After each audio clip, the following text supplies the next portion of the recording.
शरद पवारांनी दिल्लीमध्ये एकनाथ शिंदेंच्या केलेल्या सत्कारावरून संजय राऊतांनी जोरदार टीका केली आहे। शरद पवारांनी शिंदेंचा सत्कार करणं म्हणजे दुर्दैव असल्याचा घणाघात संजय राऊतांनी केलाय। राज्याच्या शत्रूला असा सन्मान देणं चुकीचं आहे असं राऊतांनी म्हटलंय। शरद पवारांनी शिंदेंचा नव्हे तर अमित शहांचा सत्कार केला अशा शब्दात राऊतांनी पवारांवर हल्लाबोल केलाय।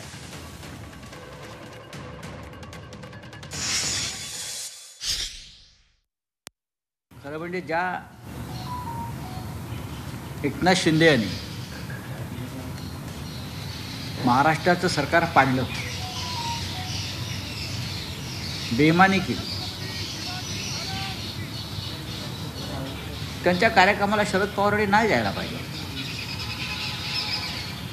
ही आमची भावना आहे। महाराष्ट्रातल्या लोकांसमोर आम्ही कोणत्या तोंडानं जाणार? त्याने महाराष्ट्राची वाट लावली। ज्यांना आम्ही महाराष्ट्राचे शत्रू समजतो त्यांच्याबरोबर जे लोक खुलेआम बसलेले आहेत जाऊन,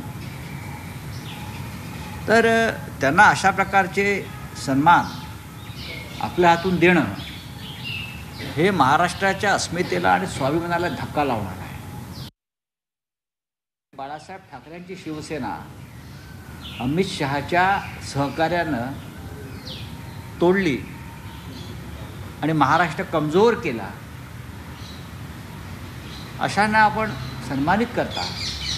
तर दिल्लीतलं राजकारण जे काय आहे हे आम्हाला माहीत नाही, आम्हाला राजकारण कळतं माननीय पवारसाहेब। शरद पवार साहेबांनी शिंदेचा सत्कार केला नाही तर अमित शहांचा सत्कार केला असं मी मानतो। महाराष्ट्राचे तुकडे पाडणारे, देशद्रोही आरोप असलेले, देशद्रोहाचे हत्यारांचे तस्करी करणारे ते तुमच्या पक्षामध्ये येत आहेत आणि त्यांच्या मुखियाचा सत्कार आमचे शरद पवार साहेब करतायत, हे दुर्दैव आहे।